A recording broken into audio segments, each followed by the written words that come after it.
I wanted to make a video that has already been made many times, but I'll try to make it as brief as I can, or as long as I can, who knows. Anyway, so there's a lot of debate about all these different technologies, such as 4K, and I don't know anything about 4K, so I'm not going to discuss it. It's an emerging technology, actually already here, but and then there's, all these different streaming services, and then there's, digital delivery of video games, and so because of, the way technology seems to be moving forward, the internet seems to be moving forward, there's debate over whether Nintendo's next system, the NX, is going to be digital only. If they do, then Nintendo's just killed themselves. They're going to become the next Sega. Just a quick example of that: when the GameCube came out, it didn't have online play. The PS2 and the Xbox did, and they shot way ahead of Nintendo. And even though the Wii was kind of a return to glory in a way for Nintendo, it wasn't where they once were, in a sense. So, and then the Wii U, they just, because I haven't actually even played the system, so I'm not trashing it, but just looking at from how well it sold. Even the Xbox One smoked it in terms of sales, and part of that, I think, was because they called it the Wii U, and it should have been called something else besides the Wii U. It didn't really make sense. Of course, you can make the argument, PlayStation, 2, 3, 4, and the next one will be 4.5. They say they're not going to make a 5, but they will, and Xbox will make another one. And Nintendo, if this NX is decent, will make another one. But, I guess the biggest controversy came up with Microsoft in 2013 when they were pushing a Kinect, which was a mistake for two reasons. Because Sony had a system for $400, they had one for $500. And as the economy gets tougher and tougher, that's a big difference. So that's one of the reasons Sony overtook them. Also, they were pushing things such as, there was an online check once every 24 hours. The camera had to stay connected. So there was a lot of privacy concerns, as if we didn't, have that already. That would be like a whole other topic, but just in general. And then they were, the DRM, where they wanted to, you can only play the games on your console and you couldn't share them with your friends. And then what about used games? And, and then Sony, of course, made the famous or infamous commercial where this is how you share a game. And then they just handed it to the other guy and looked at the camera and smiled. So Microsoft, really showed in that digital isn't ready. Also for a couple of reasons, and we'll make another video about my internet situation, but a lot of game modes, even for games like Madden, which you can certainly play an offline franchise. I elected to play the cloud franchise, and if I don't have an internet connection, I cannot play that game mode. It's I can start a new offline franchise and essentially negate the 4 or 5 plus seasons I'm into, but no. And, I finally figured out the port forwarding and some of the technical things on the Xbox and got it running right and all that, but it's, it's very heavily relies on the internet. And one of the reasons I got it was the apps and all that, which rely on the internet, and, I haven't had the chance to compare the two directly with the PS4, but having a physical disc of, Monopoly, for example, no, it's not the most thrilling game, but that's something I could pop right in. Dead or Alive, I can play without an internet connection, but it's buggy and it keeps, asking it 10,000 times to sign into the network. So, yeah. If anything, I think there was a video made by another YouTuber, Review Tech USA, that maybe something to the effect of, I don't know the exact quotes off the top of my head, that Microsoft maybe had it right 2013, and to that I have to say, hell no, they didn't have that shit right, because it ain't right yet, for a couple of other reasons. Okay, first of all, we don't have the infrastructure. There's some countries like South Korea and whatnot that have, blinding internet speed.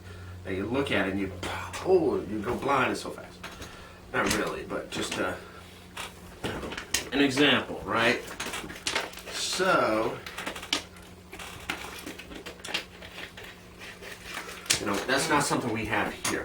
We have a lot of good internet options available throughout the United States, but we don't yet have widespread high speed. Also, while we have a good, decent connection, and we have a decent amount of bandwidth, we have a bandwidth cap. So that means I can only make so many videos on YouTube, and you know, I have to check it, make sure we don't go over. We've actually had to pay one overage, which was not that big of a deal, not that big of a charge, but these are things you have to consider. So when it comes into digital delivery of games, like this new Call of Duty that's coming out, who knows how big that's going to be, 70, 80 gigs, I would just say. Probably not that big, but let's say it is 80 gigs. Because there have been games that have, like Elder Scrolls Online was an insane,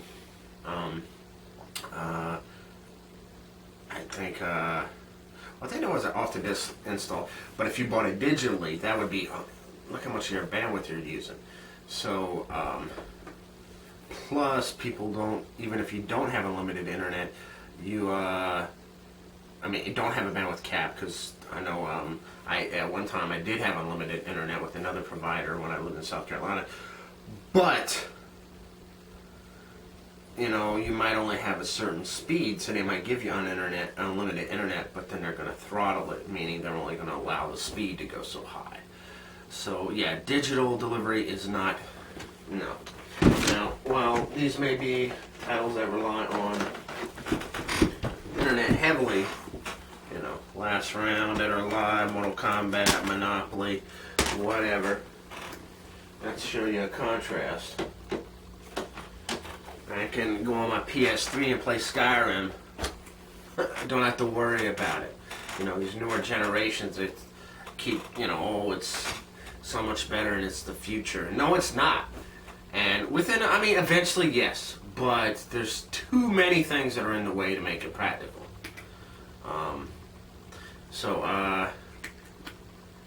You know, with PC and Steam, that's a little bit different. But for console, it's about hooking up a box to your TV. And it's not that we console players are inferior, and you know, any console player that doesn't understand a PC is superior as far as what it can do and what it can offer in a selection of games. It's just, they would be, ignorant to say the least, because of it, you know, I obviously concede PC is superior, but you know, there are drawbacks to PC, such as if you want to perform in certain resolutions or certain new games that come out that have requirements, and and it depends what you also do with your PC, because unless you buy a separate computer just for PC gaming, and then you have like another computer to do all your other stuff on, then maybe you can make an argument for, but most people aren't going to have two separate computers, so you know, computers wear down over time. Eventually the hard drive dies or other components fail or whatever. It just becomes outdated.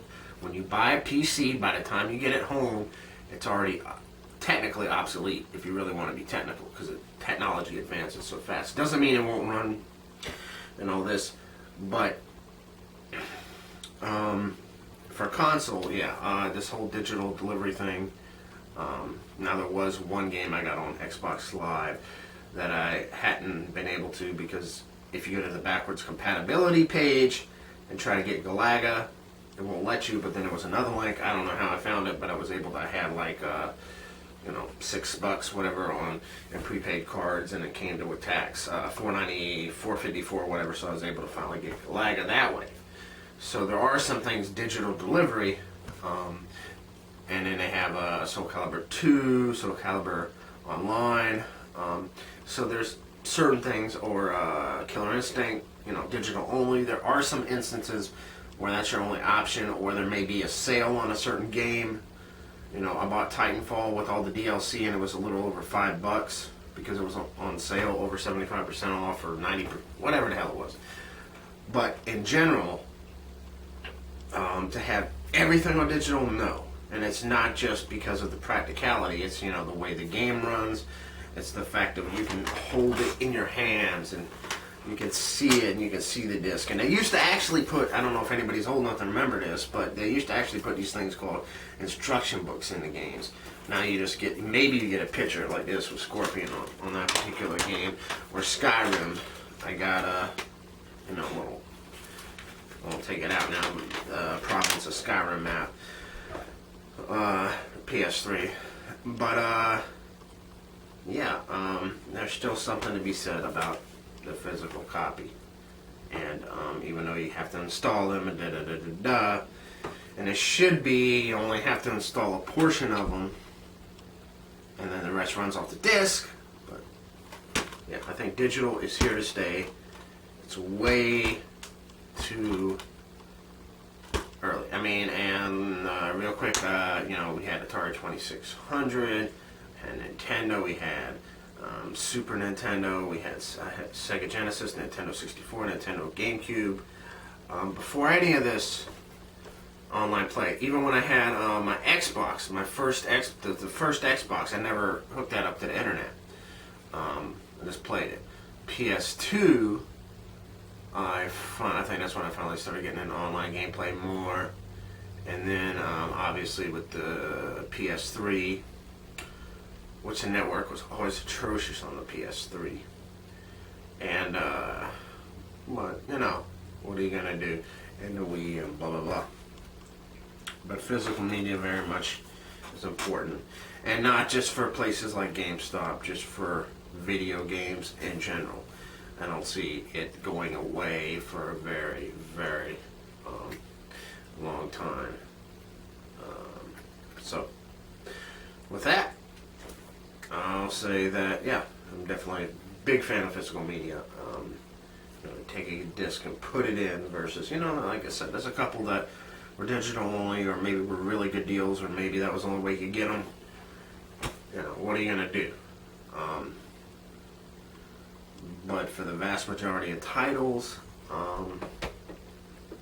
unless it's like a really, really good sale, you know, you're not even going to necessarily save money. Because I bought Madden, retail was $40 at the time on the price drop. And online at that time when I had bought it, like they had a sale, but then it went back to the regular price by the time I was able to get around to getting it. At the time I bought it for $40 retail, it was $59.99 online.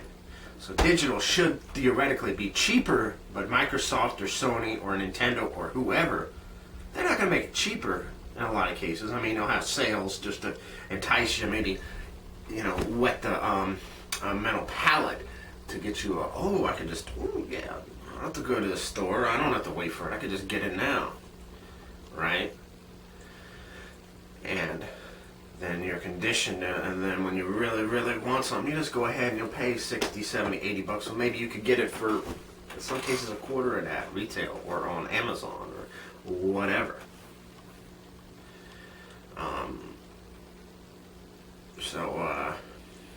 Yeah, it just is mind-boggling. So, yeah, physical media is here to stay for video games. Digital, no. Not going to happen for quite a while. Digital only. Anybody that says otherwise, sorry. They are bullshit. You know, in part, you could also look at it from another way with 4K technology, which is a technology I don't know that much about, so I'm not criticizing it, but I'm just saying the way it's evolving, in a way, another generation or two, we may see the consoles evolve. So then, how are you going to do the streaming for that when you factor in, you know, the internet issues where people have bandwidth caps and they have lower internet speeds, and versus the 4K discs can hold so much more information, but then, you know, you gotta, maybe you're not also ready to upgrade your TV, and so there's but there may be ways around that with physical media, where like you know, your current, like the PlayStation Neo, and if it can upscale the 4K and maybe it'll work on your current TV. And, you know, there's workarounds they can do with physical fucking media, but if you go digital, then, I mean, it just opens up the Pandora's electronic box. So, again, that's just one thought. I'm not criticizing 4K in any way. If I could get a 4K TV today, but believe me, I would get that, the player.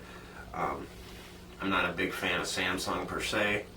That's just me personally, but I would go ahead and probably get a Samsung, nice Samsung UHD, HDR, whatever TV, the player, compatible stereo receiver setup, whatever. I mean, I get it today, so I'm not knocking it at all. That's just one of the possible hiccups, maybe with digital and physical, that maybe you could overcome with the physical, where it would be a little bit harder with the digital delivery. So just an observation, not a criticism. But I do look forward to the future playing 4K. That would be pretty, yeah, at some point in the future it's going to be pretty awesome. But anyway, on physical media, of course. Yeah, it's just something about having, you know, and then you go into if nobody's ever been into a retro video game store, they don't always necessarily have the best prices, but it's an experience you should try. You know, even going into a GameStop, and I know people knock GameStop a lot, and for good reason, at a lot of locations, but there are also a lot of good people at a lot of locations too. It's like any store. And, you know, going in and seeing these massive amounts of games, or you go on the games aisle at Walmart, which isn't as big, but or Target or Best Buy, and it's just something about the physical media and the accessories and yeah. So I don't see it ever going away. Anybody that thinks it's going away, no. Eventually, yes. I mean, you know, we won't have DVDs. We won't have I don't know how they'll do it, but everything will be digital. Probably, I don't know when, but it's going to be quite some time, because there's still the internet infrastructure, many other things, regulatory issues, bandwidth issues, competition. You know, I have one cable company, and then there's another about 12 miles from where I'm at, another town that has the option of getting another cable company, who's about the same price but much better quality of service than the one we have now, even though I'm going to be paying the same amount of money, but it's more reliable, more established. It's you know, what are you going to do though? So, but to show the importance of physical media, especially to a lot of the younger people who probably don't comprehend it, if you get a chance, you know, go out and get yourself a Sega Genesis, Super Nintendo, even Nintendo 64 would probably be the best of some of the, I guess, semi-retro choices. And, you know, just sit down and play a couple games and see that experience of, there was no DLC. The DLC was in the game, and in some cases they would re-release editions of games maybe later with more content. But there was no DLC, there was no digital, nothing. It was, you put it in and it played, and that was it. So, to really understand this whole thing, that helps. But, you know, you could be a current generation gamer, maybe some people 14, 15, and this is the first, you know, PS4, Xbox One, and these are the first Wii U, 3DS, and whatever. And these are the first ones, or the Nintendo NX. Maybe that's the first console some people will have ever played. It'll be like 8 or 9, and they'll get one for, you know, whatever. But yeah, physical media is here to stay. It's not going anywhere anytime soon. And anybody that says otherwise, that may review tech on YouTube, you know, oftentimes just makes up things, says things that make no sense, such as Microsoft may have had it right. I mean, they did not have, excuse my language, one goddamn thing right about the way they launched the Xbox. Now, it's not to say it's not a good machine, it's an amazing machine, but why did they force bundle to connect? And then on top of that, while it took them a while to back off of that and eventually pull it out, in the meantime, they didn't even develop that many fucking games for it. So, if you want to, you know, find out about why physical media is important, do some searches in Google, you know, how Microsoft bungled the Xbox launch, Microsoft's Xbox One launch. You know, do some reading on that, and you'll see how they really, if you're not familiar with it when it actually happened, and you know, many people probably aren't, check that out. And that will also give you a really, really solid sense about how all digital isn't, companies just don't get it. And they were also a victim of, well, in another sense, you know, another guy is coming, Spencer, blah, blah, blah. Phil Spencer. Marketing in general is usually shit. So that's not a unique thing to Microsoft. Most marketing people, most commercials are clueless, don't know what the hell they're talking about. As, you know, the Xbox One launch, in a way, was classic marketing, because marketing, I wouldn't say by definition, but almost, if you could say that, is usually not very good under any circumstances. You know, case in point, Super Bowl commercials, most of them suck now. If they could be the otherwise. But yeah, look at Xbox One launch, and that'll basically sum up like the current state of why we don't have to worry about physical media going anywhere anytime soon. Now, since then, though, Xbox One has become, a lot of people would think, a lot better system and whatnot. Again, I haven't really got to use the PS4 or the Wii U, so I'm not hating on them. I wouldn't say I'm an Xbox fanboy. I would say I appreciate that I'm able to have an Xbox, and if I was able to afford a PS4 and a Wii U and a 3DS and whatever, I would certainly have those systems as well. It's just not, you know, most people can't get all those systems. They have to say, okay, I'm going to go with this, and that's that. And one of the reasons I went with that is because my brother lives in another state, and that's basically the only way I'm going to have contact with him ever. You know. And I haven't connected with him recently, but that was one of the main reasons I went with that. If he had had a PS4, I would have went with the PS4. So, but overall, happy with the machine, and it's great. And even though it's kind of a hybrid of physical media and internet code, yeah, they're kind of trying to push it in a little. You know, come on, Microsoft, when the next system, just back off of that shit. And physical media here to stay. So, all right. Thanks for watching. I know it was a little long and a little rambling, but I wanted to try to get some of this shit out as good as I could. As good or as best as I could. And thank you. See you again soon.